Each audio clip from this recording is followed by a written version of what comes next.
जय राधा माधवा कुंज बिहारी। जय राधा माधवा कुंज बिहारी। जय राधा माधवा कुंज बिहारी। जय गोपी जन वल्लभा गिरिवरधारी। गोपी जन वल्लभा गिरिवरधारी। यशोदानन्दन भज जनरञ्जन। यशोदानन्दन भज जनरञ्जन। यशोदानन्दन भज जनरञ्जन। यशोदानन्दन भज जनरञ्जन। यमुनतीरावनचारि। यमुनतीरावनचारि। राधा माधवा कुंज बिहारी। जय राधा माधवा कुंज बिहारी। हरे कृष्ण हरे कृष्ण कृष्ण कृष्ण हरे हरे। हरे राम हरे राम राम राम हरे हरे। हरे कृष्ण कृष्ण कृष्ण हरे हरे। हरे राम राम राम हरे हरे। हरे Krishna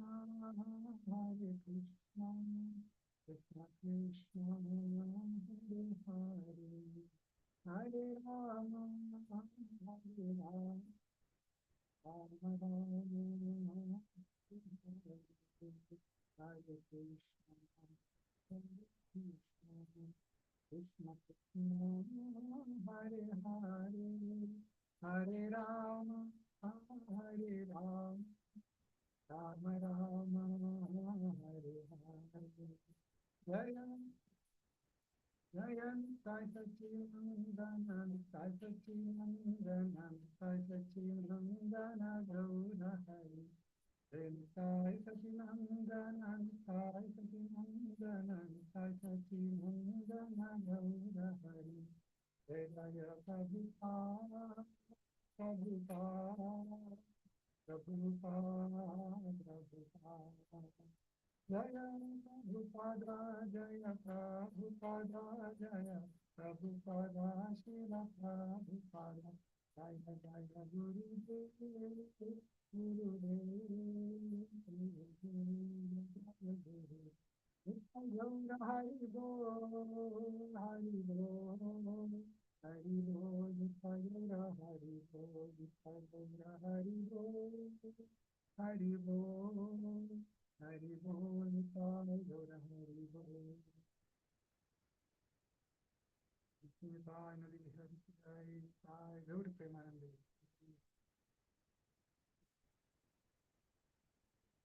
We'll start with the pranam mantras.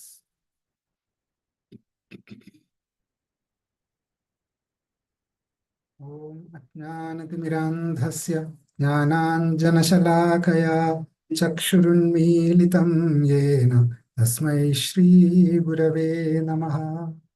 श्रीचैतन्यमनोभीष्टं स्थापितं येन भूतले स्वयं रूप कदा मह्यं ददाति स्वपदान्तिकम्। वन्देऽहं श्रीगुरो श्रीयुतपदकमलं श्रीगुरून् वैष्णवांश्च श्रीरूपं साग्रजातं सहगणरघुनाथान्वितं तं सजीवं साद्वैतं सावधूतं परिजनसहितं कृष्णचैतन्यदेवं श्रीराधाकृष्णपादान् सहगणललिता श्रीविशाखान्वितांश्च। हे कृष्ण करुणा सिंधो दीनबंधो जगत्पते गोपेश गोपिका कांत राधा कांत नमोस्तुते। तप्त कांचन गौरंगी राधे वृंदावनेश्वरी वृषभानुसुते देवी प्रणमामि हरिप्रिये वाञ्छाकल्पतरुभ्यश्च कृपा सिन्धुभ्य एव च पतितानां पावनेभ्यो वैष्णवेभ्यो नमो नमः। नमो विष्णुपादाय कृष्णप्रेष्ठाय भूतले श्रीमते भक्तिवेदान्तस्वामिनिति नामिने नमस्ते सारस्वते देवे गौरवाणि प्रचारिणे निर्विशेषशून्यवादि पाश्चात्यदेशतारिणे जय श्री कृष्ण चैतन्य प्रभु नित्यानंद श्री अद्वैत गदाधार श्रीवासादि गौरभक्तवृंद हरे कृष्ण कृष्ण कृष्ण हरे हरे हरे राम राम राम हरे हरे नारायणं नमस्कृत्य नरं चैव नरोत्तमं देवीं सरस्वतीं व्यासं ततो जयमुदीरये नष्टप्रायेष्वभद्रेषु नित्यं भागवत सेवया भगवत्युत्तमश्लोके भक्तिर्भवति नैष्ठिकी कृष्णाय वासुदेवाय देवकी नंदनाय च नंदगोपकुमाराय गोविंदाय नमो नमः।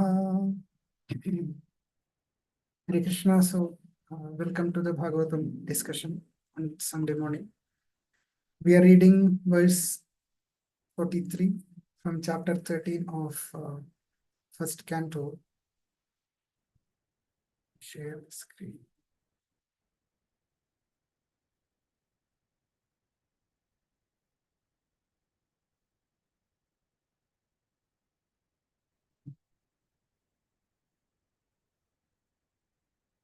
So, Srimad Bhagavatam, Canto 1, Chapter 13, verse 43. Om Namo Bhagavate Vasudevaya. Om Namo Bhagavate Vasudevaya. Om Namo Bhagavate Vasudevaya. Yatha kridopaskaranam samyoga vigama viha ichaya kriditu syatam ichaya nrinam यथा क्रीडोपस्कराणां संयोगा विगमा विहा इच्छया क्रीडितुः स्यातां तथैवेषेच्छया नृणाम् यथा क्रीडोपस्कराणां संयोगा विगमा विहा इच्छया क्रीडितुः स्यातां तथैवेषेच्छया नृणाम्. So someone would like to chant? Yes, Prabhu. यथा क्रीडोपस्कराणां संयोगा विगमा विहा इच्छया क्रीडितु स्यातां तथैवेषेच्छया नृणाम्. Thank you, Prabhu. Anyone else? Hare Krishna. Hare Krishna. यथा क्रीडोपस्कराणां संयोग विगमा इह इच्छया क्रीडितुः स्यातां तथैवेषेच्छया नृणाम्. Thank you, Prabhu. Anybody else? Hare Krishna Prabhu. Hare Krishna Mataji. Jai Shri Guru. Mataji, you are on mute.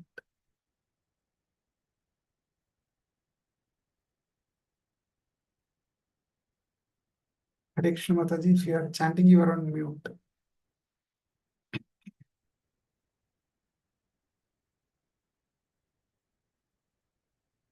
Okay.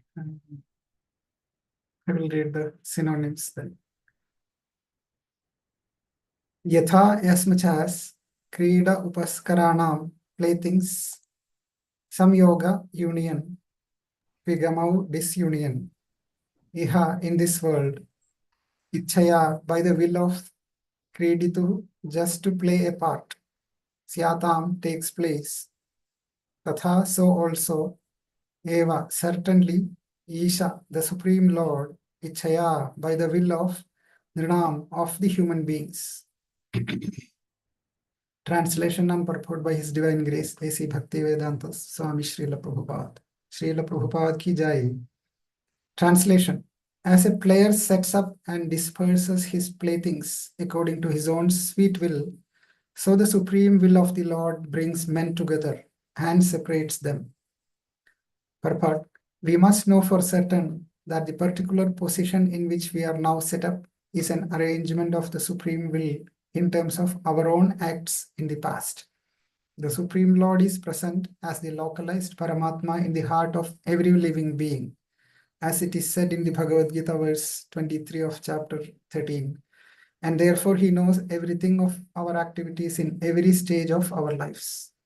He rewards the reactions of our actions by placing us in some particular place.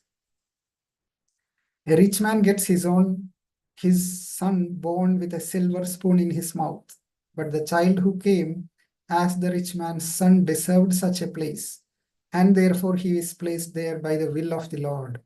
And at a particular moment when the child has to be removed from that place, he is also carried by the will of the Supreme, even if the child or the father does not wish to be separated from the happy relation.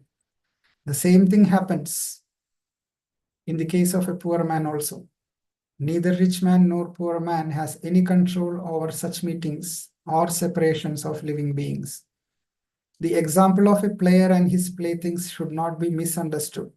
One may argue that since the Lord is bound to award the reactionary results of our own actions, the example of a player cannot be applied, but it is not so. We must always remember that the Lord is the supreme will, and he is not bound by any law. Generally, the law of karma is that one is awarded the result of one's own actions. But in special cases, by the will of the Lord, such resultant actions are changed also. But this change can be effected by the will of the Lord only, and no other. Therefore, the example of the player cited in this verse is quite appropriate, for the Supreme Will is absolutely free to do whatever he likes. And because he is all perfect, there is no mistake in any of his actions or reactions. These changes of resultant actions are especially rendered by the Lord when a pure devotee is involved. It is assured in the Bhagavad Gita 9.30 and 31 that the Lord saves a pure devotee who has surrendered unto him without reservation from all sorts of reactions of sins. And there is no doubt about this. There are hundreds of examples of reactions changed by the Lord in the history of the world. If the Lord is able to change the reactions of one's past deeds, then certainly he is not himself bound by any action or reaction of his own deeds. He is perfect and transcendental to all laws. Translation once again. As a player sets up and disperses his playthings according to his own sweet will, so the supreme will of the Lord brings men together and separates them. Srila Prabhupada ki jai. So, the context is we are discussing about Vidura helping, encouraging, inspiring, or forcing Dhritarashtra to get out of the network of family connections, which he was very much attached to. And Vidura, by the mercy of Krishna, he is a great devotee, Vidura, and he was empowered. So he, using a particular method with some level of chastisement to some extent, he was able to convince Dhritarashtra that it is time for him, it is already too late for him to go to the forest and completely dedicate his life for self-realization. And finally, Dhritarashtra understood, and he was determined, and he left along with Vidura. And being a very chaste wife, Gandhari, Mother Gandhari also left home with Dhritarashtra and Vidura. Now, all of a sudden, next morning, as usual, as a pious king, Yudhishthira and others, they wanted to pay obeisances to the elders as a custom. And he couldn't see these three personalities, Dhritarashtra, Vidura, and Gandhari. And he was very anxious and worried also, concerned also. They are old and they are not seen. And he asked others and they couldn't help. Even Sanjaya could not help to identify where they are. And of course, a few verses already it's discussed. And all of a sudden, as usual, Narada Muni appeared in the scene. Now, Narada Muni is a great devotee of Lord. He is a Shakti-Avesh avatar, incarnation of Bhakti. His duty is to spread Bhakti and help the devotees, help the non-devotees also to become devotees, etc. So, as usual, he appeared. He has that vision by the mercy of Krishna. So he appeared to help Yudhishthira to come out of this whatever anxiety he's going through because of his compassion. Being a devotee, he is very compassionate and he's concerned about the elders, even though they were trying to kill him and his brothers. So in the sense that not that directly, but through the Kauravas, Dhritarashtra wanted Duryodhana to become the king, etc. Still, the Pandavas, Yudhishthir Maharaj, and the other four brothers, they were taking care of them very nicely. And all of a sudden, they are not seen, so they were worried, especially Yudhishthir Maharaj. So Narada Muni appears and he gives transcendental knowledge. So part of the instruction given by Narada Muni was, time, which is the energy of Krishna. So time comes, everyone has to leave. So in the last verse, the analogy of a cow bound through a rope, bound through the nose by a long rope is mentioned. So all the human beings are bound by different Vedic regulations or injunctions, and then conditioned to obey the orders of the Supreme. In other sense, we are all dependent on the Supreme Lord. No one is independent except Krishna. And he can do anything, whatever the way he wants, but everyone else, all of us, everyone has to follow the orders of the Supreme Lord and orders of the Vedic injunctions so that they can have a right utility of the human life, purpose of human life. So in this way, Narada Muni is instructing Yudhishthir Maharaj about the reality. Of course, Yudhishthir Maharaj is well knowledgeable. He's scripturally very scholarly also, and he realizes all these things. He is a realized devotee, pure devotee of Krishna. He understands all these principles. However, Srila Prabhupada mentions this, even in the case of Arjuna when he was bewildered in the battlefield. Prabhupada mentions this is the compassionate nature of a devotee.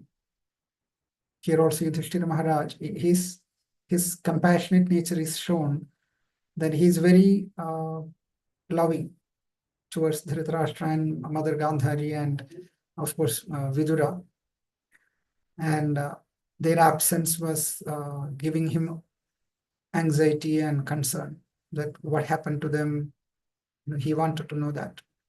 So it was not just a materialistic attachment the conditioned souls go through. They are so much attached, or we are so much attached to our everything in connection with our body. But Yudhishthira Maharaja's case is not exactly same. But this shows his soft heart and pure heart and compassionate nature of a devotee. Titikshava Karunika, that verse shows the qualities of devotees. Suhrida Sarvadehinam, Ajata Shastrava, Shantaha, etc. So he is Karunika, also Ajata Shastrava. He doesn't have any enemies. Even the Kauravas were, of course, in the battle, they were enemies, but Yudhishthira Maharaj had that compassionate nature towards them also, especially to Dhritarashtra and Mother Gandhari and Vidura. So he was concerned in that sense, but still Narada Muni wanted to pacify him. Along in that line, Narada Muni is instructing the entire humanity, especially whoever is reading the Bhagavatam, the audience of Bhagavatam also. So these teachings are not just meant for the personality who is receiving the knowledge in this context, but this is for the human being. Krishna left this material world after his pastimes, but he left behind Srimad Bhagavatam, which is Krishna himself, non-different from Krishna. So all these teachings are not just for the personalities who are hearing, but it is mainly for us. So Narada Muni is speaking in this verse today's verse 43 is, he's mentioning that the supreme will of the Lord, which is ultimate, no one can stop that, no one can object. That supreme will of the Lord brings men together sometimes and brings or separates them. And the analogy used here is a very appropriate one, as Prabhupada mentions, that a player, we can consider a child who is playing. They're playful, of course. So player sets up and disperses his playthings according to his own sweet will. A child, if you give some stuff to play, whatever, maybe some dolls, some little cars, bikes, or animals, toys. I'm talking about animals or many other stuff they used to play. These days, somehow the technology is replacing many of these things. But whatever is there, the child is free to play the way he wants or she wants. The parents will not say, I'm giving you a set of animals. You don't keep these two animals together, or you don't keep these two toys together. No such instruction. It's just given to the child. Child can play the way he wants with full freedom, because these are toys and no danger, at least hopefully, if it is not connected to the power plug or something, olden days at least. So the child will keep, say, an elephant and a rabbit together and play for some time. Then he'll separate the rabbit from the elephant, and then he'll bring a parrot and elephant and play, etc., etc., for example. So similarly, the supreme will can bring men together and then separates them whenever he wishes. Nobody can object. No, I want to be with this person for some more time. No. When time comes, yes, it'll happen. We just need to accept. There is no other option. Death comes, we have to accept. Even though scientists these days are trying to stop death, which is a foolish expectation, but they spend a lot of money, energy, time, this, that, intelligence, and claim that in next 20 years, I've heard this from a devotee who was working in a university, and he had to attend the conference, whatever seminar. And the seminar is all about how to become immortal in next 20 years. And the speakers are claiming with full confidence that, or they were claiming with full confidence that next 20 years, we will be able to figure out something by which the humans can become immortal. So that was foolish. The devotee knew, but he was just attending as part of his duty, not commenting. But such things are happening. But these are foolish. So Prabhupada gives that very clearly here. So we are now set up, the position in which we are set up now is an arrangement of the supreme will. Now there are two things. One is supreme will, and in terms of our own acts in the past. Now supreme will is one thing, but supreme will is considering our acts in the past. That is called karma, as we know. The actions and reactions. As simple as that. And the Paramatma, who is just a neutral person for non-devotees especially, sitting in the hearts of every living being, not only humans, every living being, knows everything what we do, all the activities. Before even do an activity, the Supreme Lord knows what we are going to do in every stage of our lives. So the reactions for our actions are rewarded, and we will be, given a particular place, particular planet, whatever, particular body, particular situation, particular surrounding, particular associates or relatives or friends or whatever, based on our actions, the reactions will come. Some examples given here is a rich man might get a son. Now we call, the son is born with a silver spoon in his mouth or golden spoon in his mouth, because the rich man's son will have so much of wealth. But the child has the qualification to become the son of the rich man. That's why the child deserves.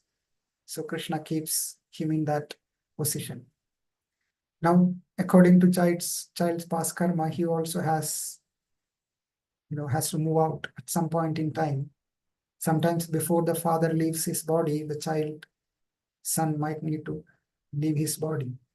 Or sometimes the child or the son, after some number of years, he had to live outside of father's whatever dependency. Also, he might lose all the wealth from the father, depending on different situations. He may have that karma. So he cannot say that, no, I have to live here only, etc., etc. Somehow the situations will force the father to push the son out, or son to move out, or this way, that way. Krishna makes that arrangement, which is very complicated from our logical analysis, but for Krishna it is very simple, and he does in that way. So at some point in time, the child will be separated out. Sometimes the child leaves the body, etc. Now, a poor man can also go through these things. Sometimes poor, sometimes he becomes wealthy, again become poor, and all these things. So all varieties of things are happening here. These are all happening by the will of the Lord, plus or based on the karma of the person. So the example of a player and playthings are very much appropriate, because Lord can change this destiny also. That's what Prabhupada is telling. This is very appropriate. If Lord wants this person to go through some other consequence or some other way, not just according to his karma, Lord can do that. He is capable of doing that. Generally, he doesn't do that, especially with non-devotees who are not surrendering to the Lord. So they will have to go through the consequence based on the laws of nature. But so that's what Prabhupada mentions. Generally, the law of karma is that one is awarded the result of one's own actions. But in special cases, by the will of the Lord, those actions can be changed or are changed. Now, the special cases are generally when a pure devotee is involved. Suppose a pure devotee has to go through something, Krishna can change that something to something else. That is Krishna's kindness to a devotee because of his surrendering attitude to the Supreme Lord. So, as mentioned in Bhagavad Gita verse 30 and 31, 9, 30, 31, Apischet suduracharo bhajate mam ananya bhak. That verse, sadhureva samantavya. Even if a devotee who is sincerely executing devotion service, by chance, Prabhupada very clearly describes that by accident, not intentionally, by chance, does some sinful activity because of his previous conditioned nature. By chance, again, not intentionally thinking that I am chanting, so I can do this sinful activity, chanting will take care. No, not that way. But by chance, unknowingly, does that abominable action, still he is to be considered as a sadhu. Krishna is saying.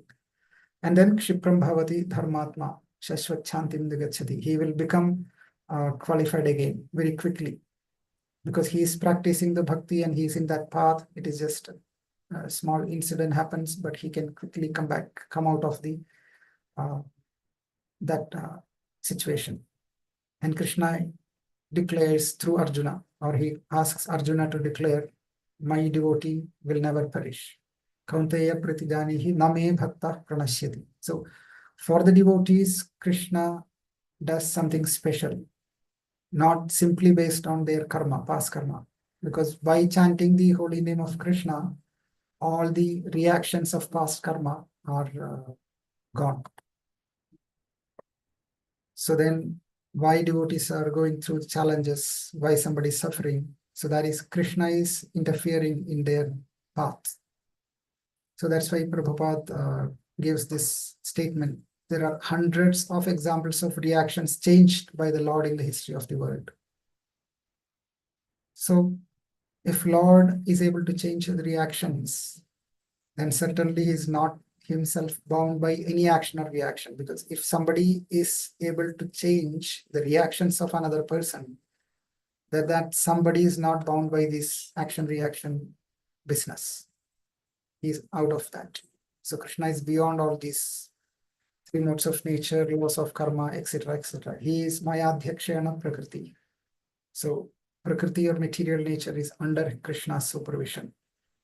He is perfect, Krishna, and he is transcendental to all laws. So that Krishna is acting as a player, and he is So this is what Narada Muni is giving this knowledge. He is giving to Yudhishthira Maharaj. So now it is time for these three personalities to move away from you all according to Krishna's will. That happened. That's all. This is nothing to be, you don't need to be concerned or anxious or worried. This has to happen, it happens. That's it, as simple as that. Now, for us, it may be not that easy to accept these things. We are attached to whoever we are attached to. And if the person leaves, we will have sadness. We have to go through that. But of course, we can be inspired by these instructions and, get pacified ourselves, and we can pacify others who are going through these situations, etc. So in Bhagavatam and other places, there are many verses describing this supremacy of Krishna, and Krishna controls everything, etc. Before that, the Brahma Samhita gives this karmani nirdahati kintu cha bhakti bhajam. In the verse 54 of 5th chapter, the Yastvindra Gopam Athavendra Maho, that verse, Brahmaji speaks that I adore the primary Lord Govinda, who burns up to their roots all fruitive activities of those who are imbued with devotion. So whoever is executing devotional activities, devotional services, their karma is burnt up to their roots. So there is no possibility of reactions they have to go through. For non-devotees, yes, they have to go through all these reactions, whether you're an ant or Indra Gopajam or person in Brahmaloka. So these principles, this karma is very, very complicated. But if one is a devotee of Krishna, then this karma becomes very simple. Meaning Krishna takes care of the karma. Now, sometimes Krishna uses the karma on the person in a particular way, maybe with a customized way, to purify the devotee. So that is different than a non-devotee getting the reactions of a karma. So Krishna has fully destroyed the karma, its desires and nescience of those devotees. It is a great wonder that Krishna, being impartial, is fully partial to his devotees. That's what Prabhupada is mentioning in this purport. In special cases, Krishna does differently. Because he's the player, he can set up the playthings the way he wants to. So some special cases, especially when a pure devotee is involved, he does the drama differently. So Kapila mentions in third canto, when he is talking about how a soul is put into the womb of a mother through the semen of the father. So when the father and mother is getting united, that time a qualified soul who is qualified to become the son or daughter of those parents, and then his parents need to be qualified to get that kind of son or daughter, whatever. So that soul is transferred through the semen of the father into the mother's womb.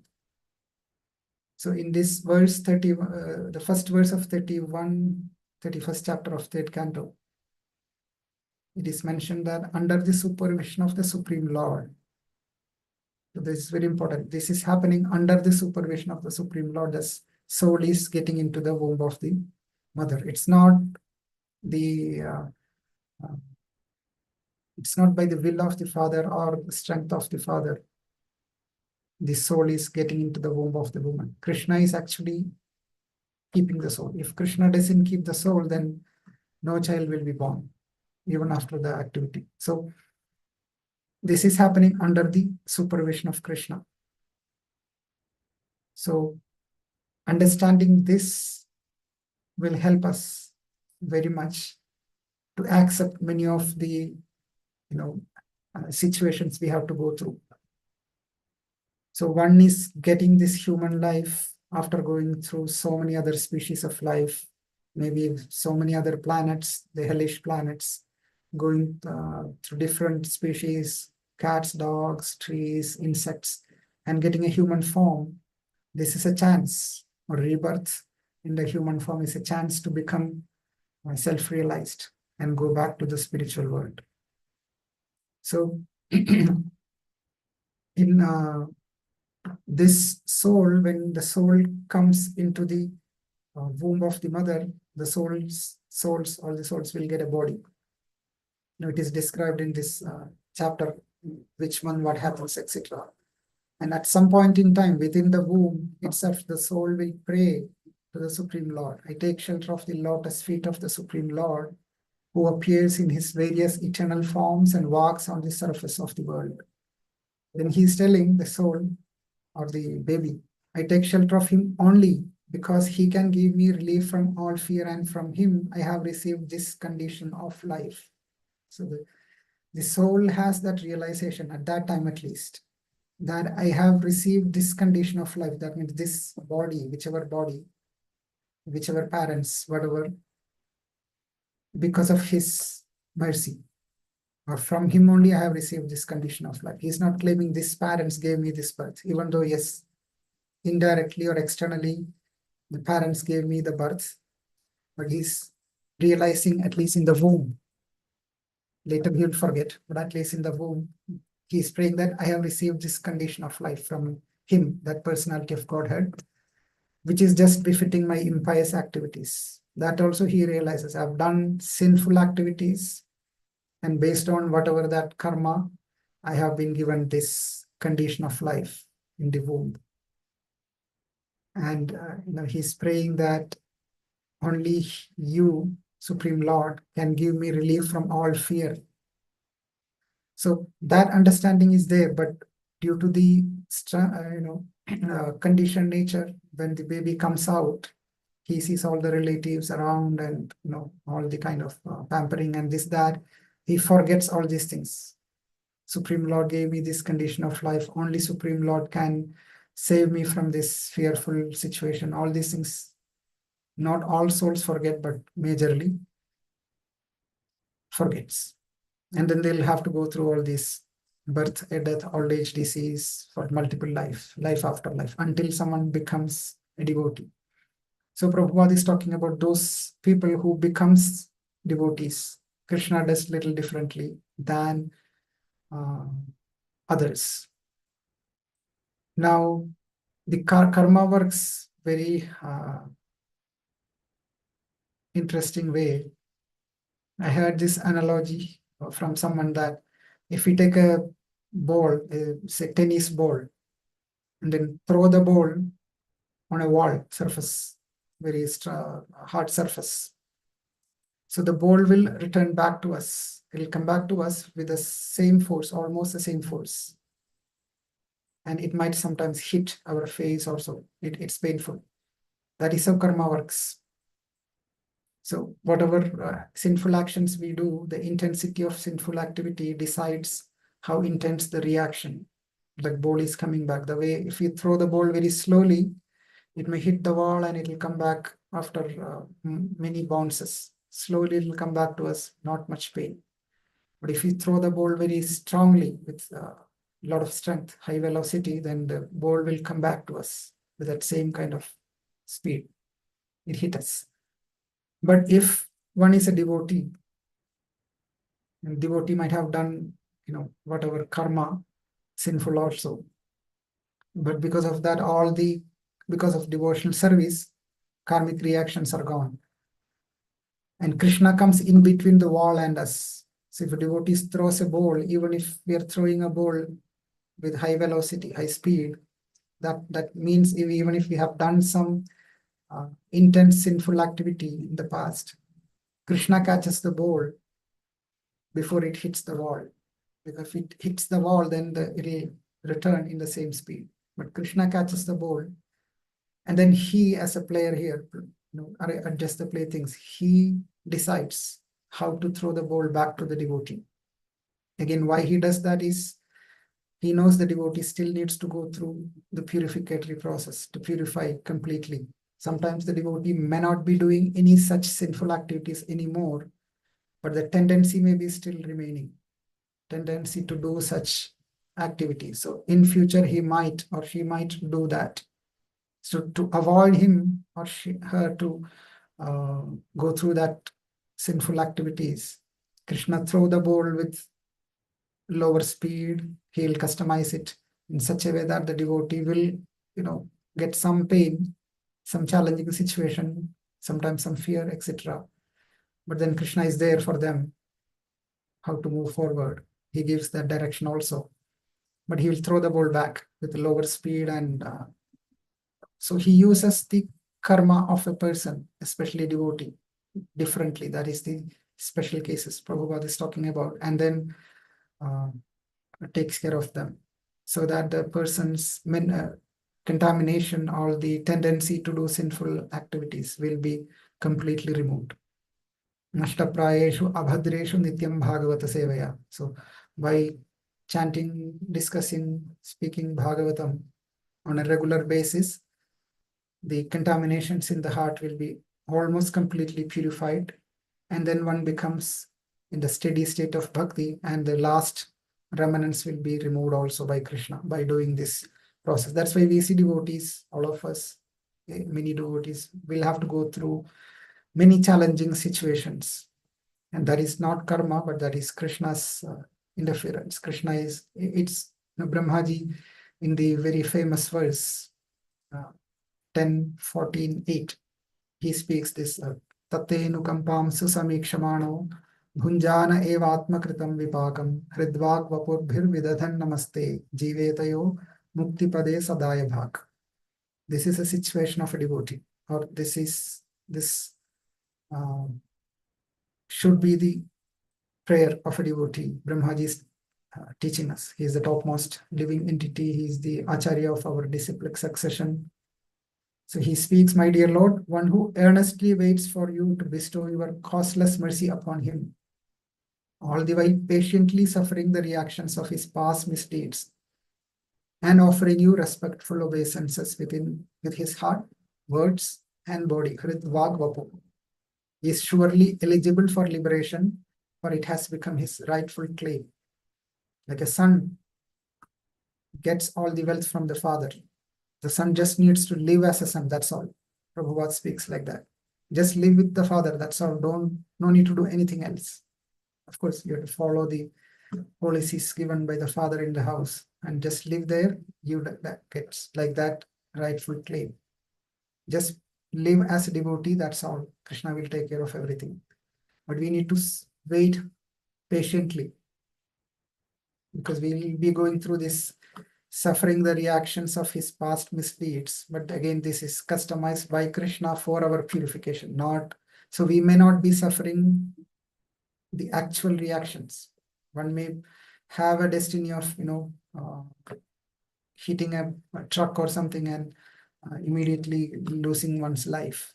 But Krishna will minimize that to hitting a bicycle and little bit blood comes off the body and small, he'll make it very small. But we have to patiently tolerate that, and understanding that, having faith that Krishna will take care of us. He is there. So waiting for his causeless mercy for our purification. Srila Prabhupada says that once someone becomes completely pure, Krishna will not give any more such tests and challenges. Now Krishna does that with pure devotees like Pandavas. They are completely purified. That is a different reason. He is glorifying the devotees while teaching the conditioned souls through them. He is also glorifying them. They don't care about these challenges. Haridas Thakur and many. These challenges are not a botheration for them. They still accept Krishna as the Supreme Lord and continue their services. That's it. So this is the situation of a devotee, how Krishna behaves with the devotee. Now there are many examples in the scriptures wherein this destiny has changed. A few of them which came into my memory was one. This story was told by many devotees. We have heard this many times. A little mouse, went into the altar at night after everyone left. The altar is closed, but the ghee lamp is still on. The mouse wanted to drink the ghee, so he just licked the ghee, but still it is lighting, so the heat touched his mouth. So he was holding the ghee lamp in one sense, but he was moving around because of heat.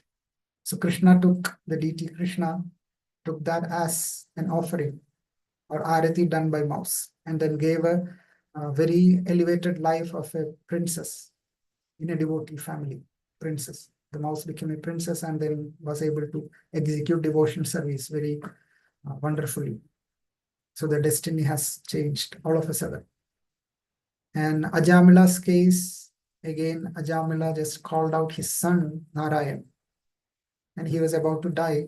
Already Yamadutas came. So the destiny was he was supposed to go to Yamaloka, but then Vishnuduta came and they cut his destiny, and then he was given a new life, second chance, the same life, second chance, like a new life. So he became a devotee again and went to the forest and executed devotional services, got liberated. And then many others pastimes are there. Another pastime which happened recently. This was with a disciple of Bhakti Siddhanta Maharaj. So somebody who heard this from the person's son. So now Bhakti Siddhanta Maharaj's disciple had a son. The son mentioned the story about his father, and the son mentioned to another devotee who is still living, existing. He mentioned this in a lecture. I was listening that face to face. So what happened is this disciple of Bhakti Siddhanta Maharaj, he was a disciple, but then his wife was a bit against these things. So somehow wife pushed him out of this practices, etc. So he kind of got entangled and stopped his devotional practices. Then it was time for his death. So he passed away. He left his body, the soul left the body. Then everyone was trying to arrange for the cremation, etc. So he was kept on top of this wood. But his son was living a bit far, another 10 hours journey or something. So son got the message. So son had to come all the way from that place. It takes overnight or so. So they did not do anything. So this dead body is lying on the area where the cremation will happen. And son came next day morning, and son went near this dead body to pay obeisances, etc. Then all of a sudden the person came from this dead body. The soul came back to the body, and everyone got a bit bewildered and worried. And so he immediately told, I want to talk to my son who just came in private. And then he was taken to another room. Son went there and he told, yesterday night, yes, I went out of the body, and then I was taken, I remember this, I was taken to Yamaraja's place, and then I was in the queue, so many persons were there, and Yamaraj was mentioning, you did this much sinful actions, this is your reaction, you have to go through this, etc., etc. And when it is my turn, he just looked at me for a minute, Yamaraj, and then he, with strong voice, with some level of chastisement, he asked, do you know Srila Prabhupada? He's mentioning Bhakti Siddhanta Maharaj. He's also Prabhupada. So do you know Srila Prabhupada? So he got bit, he knew. He left his spiritual master, Bhakti Siddhanta Maharaj, and now Yamaraj is pointing that out. So he started crying, this person, in front of Yamaraj, and he was seeking forgiveness. Yes, I know, and I left him, etc., etc. And Yamaraj mentioned, only because of his mercy, since you were his disciple, not now, but you were, I cannot punish you. So I'm giving a second chance. You go back to the same body and go back to him, his ashram, continue your services. And he was, that's how he got the second birth. And this is what he shared with his son. And he told, don't wait for a minute. Don't take me back to my wife, that is your mother, but take me directly to the ashram, like that he told. This is what the son told to another devotee who explained to the audience. I was one of the audience there. So these are realities. Yamaraj knows Srila Prabhupada, even Bhaktivedanta Swami also they know. All the three worlds know them. As we chant in the Guru Puja verse, they are very famous. Ebheyash Tribhuvana. Three worlds knows the acharyas. So when one is surrendering to a pure devotee, Krishna does miracles with that surrendered devotee. Not only to Krishna, but if one is surrendered to pure devotee, Krishna does that. Even by the mercy of Narada Muni, Nalakuvara and Manigriva was able to see Krishna face to face. Otherwise, Krishna was not planning to give them liberation. Only because Narada Muni desired that they should be liberated. So their destiny got changed. Jagai and Madhai got mercy through Nityananda Ram. Otherwise, Chaitanya Mahaprabhu was about to kill them, but by the mercy of Nityananda Prabhu, they got their destiny changed. They became great devotees. Kaliya was saved by the mercy of his wife's prayers, etc. There are many stories. And another story, this is Chaitanya Mahaprabhu's time. There was a very great devotee called Saranga Thakur. Now, Saranga Thakur was instructed once by Chaitanya Mahaprabhu that whoever you see, you deliver them, give them this Harinam. So Saranga Thakur was walking in the early morning, and he was thinking, whomever I meet, I will give them this Diksha. So he went to the river to take bath. And then in the river, when he saw there was a dead body coming close to him. So that was the first person he see. It's a dead body. But he thought this was my instruction, so I have to, act based on that. So he gave mantra diksha to the dead body. And by the empowerment of Mahaprabhu, this person, it was a boy who already passed away, and that dead body, the soul came back to the body and then accepted the diksha. Now, the parents of the boy, they knew this, they heard this. So immediately they came to that place. Then they claimed, oh, this is our boy. Let us take them back. So the boy spoke transcendental knowledge. He told him, no. I had so many parents, so many lives. So I don't know, who is my real parent, etc. But now this person gave me this birth by giving mantra diksha. So he's my father, spiritual father, of course. And he took shelter of Saranga Thakur. Now here, the destiny got changed. The boy was dead, passed away already, but because of this, with the mercy of this devotee, Saranga Thakur, of course, by mercy of Krishna. So Krishna changes the destiny of devotees. The boy must have done some pious activities or devotion services, who knows. And the similar pastimes are there with Chitraketu's son also. It's a long story. We don't have enough time to discuss, but you already know that King Chitraketu did not have any son. So many wives, but no son. Finally, Angira Muni was passing through. He came, met Chitraketu. He was sad. So Angira Muni asked why you are sad. He mentioned no son, etc. And by seeing this, Angira Muni knew that he is not meant to have sons, but he blessed to get a son. He was named Harsha Shoka, happiness and sadness, Harsha and Shoka. And one of the wife got this child, and others were envious, so they poisoned this little baby. King was very happy to have son, but they poisoned, and king heard that son passed away. He was very sad again. Again, Angira Muni was there with Narada Muni, and Narada Muni gave transcendental knowledge. Angira Muni also gave. And then by the mercy of Narada Muni, the soul, the son, came back to the body. And then king was very happy again, but then son spoke transcendental knowledge.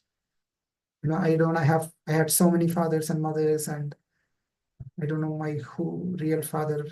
It's not you. Let me go back to my real father, Krishna, etc. So the destiny is not, just based on karma, it can. Now, what we can understand from all these things is Krishna is in full control. He can do whatever he wants, the way he wants. Again, Srivas Thakur's son also passed away, in a similar situation. And Srivas Thakur was not worried like King Chitraketu. Srivas Thakur very well knew. He mentioned that to his wife when the kirtan was going on whole night. Son passed away, so he was called to the scene. But Srivas Thakur told, "Oh, this is good. Our son is very fortunate. While kirtan is going on with Mahaprabhu, he passed away. That means he must be in spiritual world, Golok Vrindavan." But family members were very sad again. Then he told, "No, Mahaprabhu is having kirtan. Don't speak anything. No noise. We should not disturb. If you disturb, I will, leave my body." Then they were all somehow, forcefully they kept quiet. But next day morning, Mahaprabhu asked, "Something not so good happened here. What is that?" Srivas Thakur told, "Nothing." But then others mentioned this, what happened. And then Mahaprabhu was very appreciative of Srivas Thakur's surrendering mentality to him. And then by Mahaprabhu's mercy, the son came back to life again. He speaks the same kind of knowledge. "I'm your eternal servant, my Lord. Wherever you send me, that's where I want to be." And he speaks very important words. "By the power of destiny and by the power of your mercy, I was allowed to live all these days in this home of Shiva's auspicious home. But now, by the power of your will, my destiny is to move to another body. So who is my relative? Who is my father? Who is my mother? When the time comes, the soul must depart from the body." So this son, Sriva's son, was begging to the Lord, "I beg you, please forgive me for my offenses I may have made, and grant me the boon that wherever you send me, I may have the association of your devotees. So with your permission, I will now go." So that's how he spoke. Now all these things, convinces us that yes, Supreme Lord has power to keep some people together, separate them. Here the son was separated from Srivas Thakur, son was separated from Chitraketu.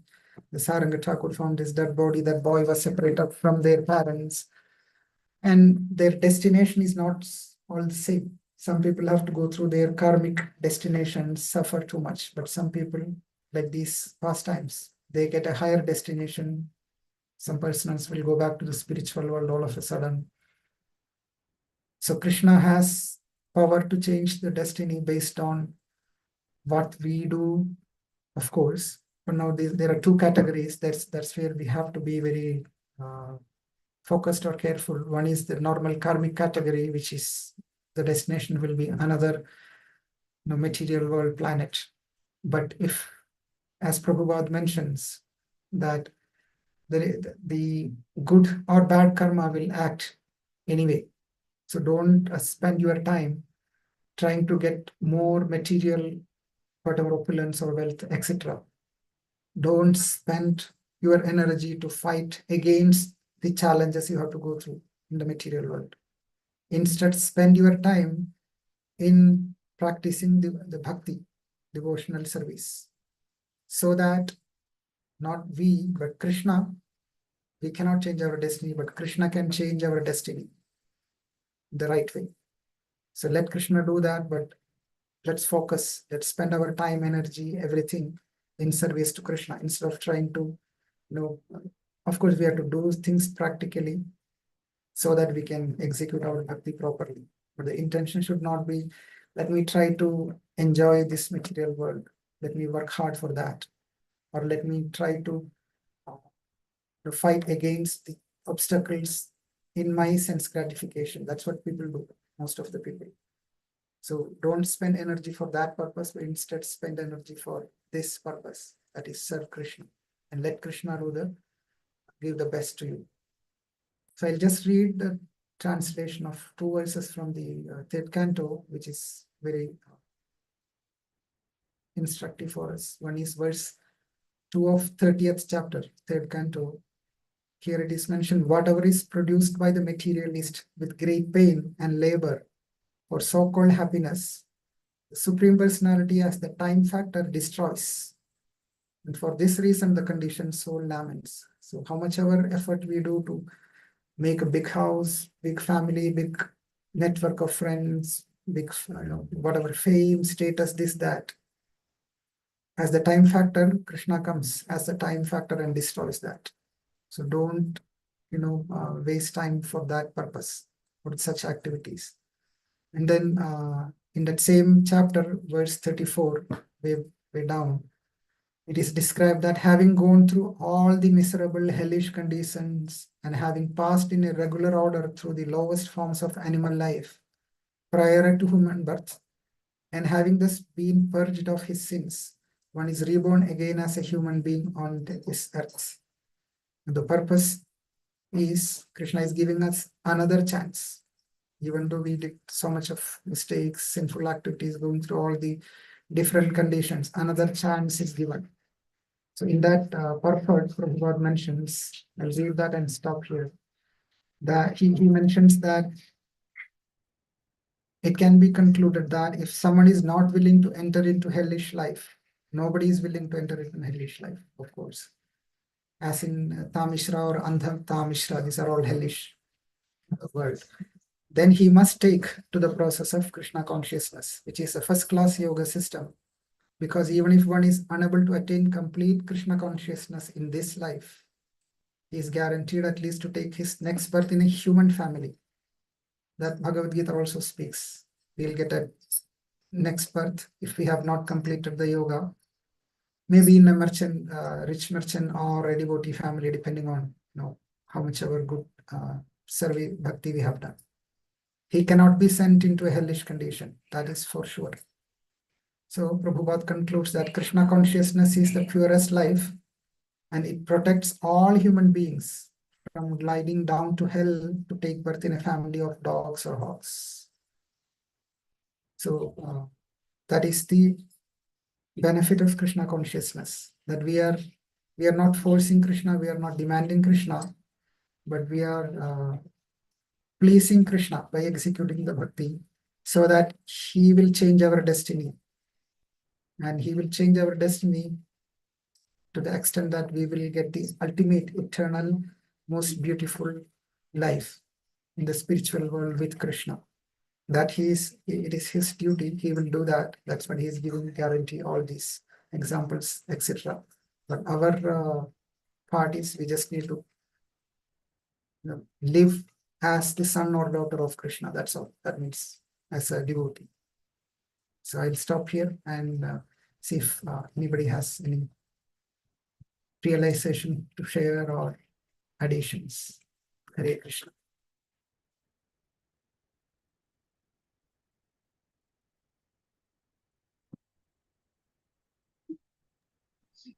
Hare Krishna, Prabhuji. Hare Krishna, Prabhu Dandavat.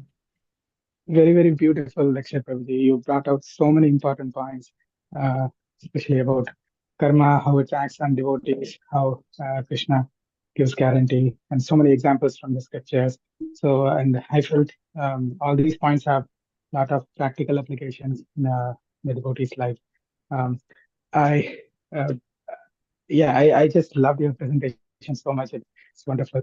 I want to ask certain questions, which I feel there are certain doubts in implementing these in devotees in general. So I want to present the Purva-Paksha arguments and get clarifications there. So you mentioned that Krishna takes over. He gives the challenges in life according to his desire, not karma. But you mentioned about the Shipram the Mahatma, those verses. But generally, people tend to think that, oh, this is for pure devotees, right? Like very advanced devotees. Why would Krishna bother to interfere in my life, who's just a neophyte? Because that's how I'm supposed to think. I'm not even a devotee. So how do we understand this? So please, Joseph. Yeah. So my understanding is this is yes, it is for pure devotees, but it is not only for pure devotees. At least Srila Prabhupada mentions that if we are executing the process given by a pure devotee, that is, Srila Prabhupada has given us this process, we chant 16 rounds minimum, and regulations are given. So if one is trying to execute that sincerely, then this is applicable to that. Krishna is happy with that person. At least he's trying, he's surrendering to a devotee. He's surrendering to my devotee, Srila Prabhupada and his followers, and trying to execute sincerely.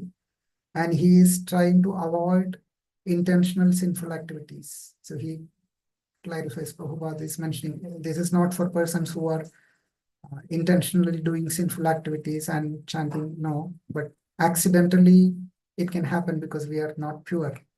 Otherwise, it's not the case. So even if somebody is in their path, whether here or there or in between, wherever, this is applicable. Krishna is, we have examples. We have seen examples of many current day devotees also. Many devotees share when this happened to me. I was saved by Krishna's mercy, such and such. They are not claiming they saw Krishna in front of them or something, but they completely realizes this. By the mercy of Krishna, I was saved. I'm sure each one of us have examples like that, and we are able to continue in this path, practicing the bhakti. Even though we might have done probably some not very serious but mild sinful activities even after becoming devotee. So that proves that Krishna is there and he is actually keeping us in the path. So this is not only for pure devotees, even for but the condition here is, yes, if somebody is following the instruction of a pure devotee, then this is applicable. And then somebody is not, intentionally doing these sinful activities, but by chance, sinful activities, yes, Krishna will still consider us as sadhu, actually. Yeah, very beautiful answer, Prabhuji. Thank you. So basically, you're saying that if one is faithfully executing devotional service according to Srila Prabhupada and Guru, then Krishna takes care. Doesn't matter whether we have advanced pretty further. So thank you. Another Purupaksha is that there is a general understanding that it takes time for karma to go little by and gradually only it goes. So whether what you are experiencing right now in life, like some challenging situation, you can never know that whether it is directly your the reactions of your past karma or it is something given by Krishna, because that's understanding gradual destruction of karma. So how do we understand?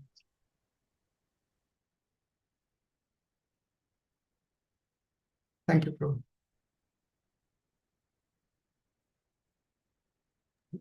Sorry, Prabhuji, did the question come through? Oh, I did not. What was the question? Maybe I thought it's a statement. So I was saying that so generally devotees understand that destruction of karma is a gradual process. It doesn't happen the minute somebody takes up to devotional service. So so what one understands is that at a sadhaka stage, you can never be sure whether this is actually the challenging situation is arising from past karma or it is something provided by Krishna directly. So one takes, depending on the faith that one has, one takes different kind of, applies different solutions. So, so please shed some light on it. That how can we have confidence that at the early stages of sadhana? Again, we cannot judge someone based on how many years somebody has practiced bhakti, etc. That is another big complicated item. Somebody may be practicing since 1 month, but maybe highly elevated than somebody is practicing for 10 years because of past life. He might have practiced more or this way, that way. So we don't know. And what I have heard is, yes, once somebody is practicing bhakti, then the karma is controlled by Krishna. Now it is very complicated. Can we say specifically, I will not have any reactions of I am still a sadhaka, so can I say that my all, whatever past karmas I will not have to go through any of the karmic reactions. It's a very complicated subject matter because Krishna decides what I have to go through. It's not that we don't need to go through that. Krishna decides how much I have to go through and how much I don't need to go through. Whether I have to go through the reaction of this karma or the other karma, this is very complicated, and we do not usually our at least my understanding is Brahmaji's that verse 10:14:8. That is our instruction. Be patiently waiting while suffering. So from personally, we have to feel that yes, I must have done so much of sinful activities in previous lives or even in this life, and yes, I have to go through the reactions for that karma. That is our mentality. We don't just say that karmani nirdahati kintu ja bhakti bhajam. That Krishna is guaranteeing that yes, if we are chanting the holy name sincerely, then all the reactions of past karma is burned to ashes. That is true. But a humble approach is that yes, I have done so much of karmic activities and I have to go through that reaction. So whatever reactions comes on my way, of course, Krishna knows that. Without his knowledge, nothing happens, whether somebody is non-devotee or devotee. So Krishna knows, and he is giving me these reactions I have to go through for my purification. So patiently waiting for his mercy until I become completely purified, then I will not have to go through any of these things. So that's how our mentality. So we don't, definitely we don't want to judge somebody else. Oh, this person is not pure. Prabhupada is very pure. This person is not pure. So he must be going through karmic reactions. Not only Krishna is giving some other, material law of karma is giving him reactions or not. That we don't even need to go to that area. We can go think about ourselves, and then I would personally think this way only. I have gone through so many lifetimes and so many sinful activities, and there must be some reactions, and that is what I'm going through now. And Krishna has minimized that. That is why I'm going through like this instead of it would have been much worse. So that much we can understand. And I don't really know whether this reaction is directly given by Krishna or this is based on the sinful activity which I did. I'm getting the full reaction or not. That I don't have knowledge. Krishna is saying that yes, karmic reactions is burned. So is it applicable only for pure devotee or for a sadhaka at different stages? Is it 50% karma, 50% Krishna's intervention with the karma or not? 70? Those things are very complicated. So that I don't know. But we know this one, Brahmaji is giving us this prayer. So from our side, we can have this attitude that Tatainukampa, patiently waiting for Krishna's mercy while going through the sufferings due to our past misdeeds.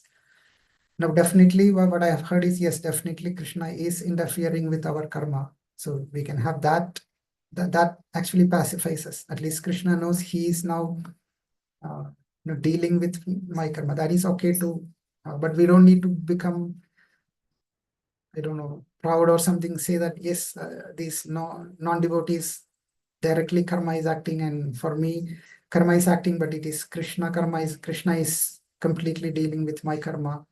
That mentality is little dangerous from our side. Maybe Krishna is doing that, but our side we can be humble in this sense that yes, I'm also going through karmic reaction. The other guy, non-devotee, also going through karmic reaction. Better to think that it is same. But one additional thing which we can have is, which others may not have, that is up to us, our free will. Yes, I am serving Krishna. Krishna is understanding, he's seeing the reactions which I am facing, sufferings, and he will, I'm in his hands while I'm suffering this. That much we can think. So does that help? Yes, Prabhuji. Thank you. Thank you so much. Beautiful, beautiful answer.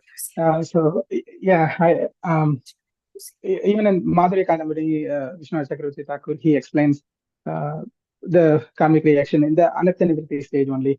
Yeah. So yeah, I felt these questions that you just answered, they are very critical to understand, because Yes, without Prabhu, very, this yeah. concept of Krishna interfering, karma just stays theoretical for most people. Okay. So Okay.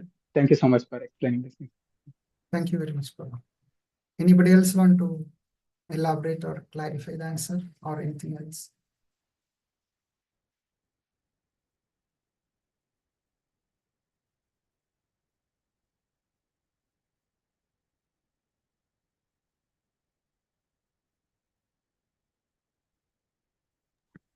Okay, so if there are no more, Hare Krishna, Prabhu. Prabhu, nothing to add, Prabhu. That's to appreciate. Thank you so much. Wonderful class, Prabhu, especially last examples you gave about how Krishna interferes to. Okay, he's not bound by the laws of karma. He's by the laws of karma, and he can change according to his sweet will, whatever he wants. There's very beautiful examples, Prabhu. Thank you so much for reinforcing that, Prabhu. I Thank just you so hope we are much. thinking So, about Prabhu. I was hearing a discussion, Prabhu. I just remembered. You mentioned about the Krishna interface with karma. It's not just for pure devotee, right? In Bhakti Rasamrita Sindhu, when in the first Eastern section, the first chapter, right? When Sri Rupa Goswami describes about the different characteristics of bhakti, stages, characteristics of bhakti. In one of the commentary by Srila Vishwanath Chakravarti Thakur, he mentions that the happiness and distress is the, you could say, incidental results of practicing Uttama Bhakti.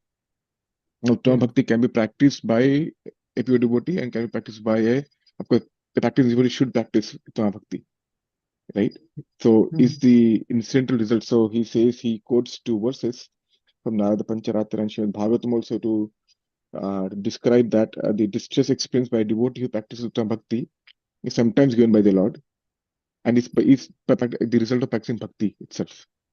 So, that is, he talks about that in, and sometimes the suffering is also a result of Vaishnava Aparadha. Right. So it's kind of, as you mentioned, it's not quantifiable. You can't say 50% or we can put in the equation, right? I'll just remember that particular. It's very complicated. But thank you for adding that. Very nice. Hare Krishna. So we'll stop here, and once again, thank you everyone. Shri Vancha Kalpatarubhyascha Kripa Sindhubhyo Vacha Patitanam Pavanebhyo Vaishnavibhyo Namo Srimad Bhagavatam ki jai, Srila Prabhupada ki jai, Sri Nitai Satyantan Dev ki jai, Samaveta Bhakta Vrinda ki jai. Hare Krishna. Hare Krishna, Srila Prabhupada ki jai. Thank you. Hare Krishna.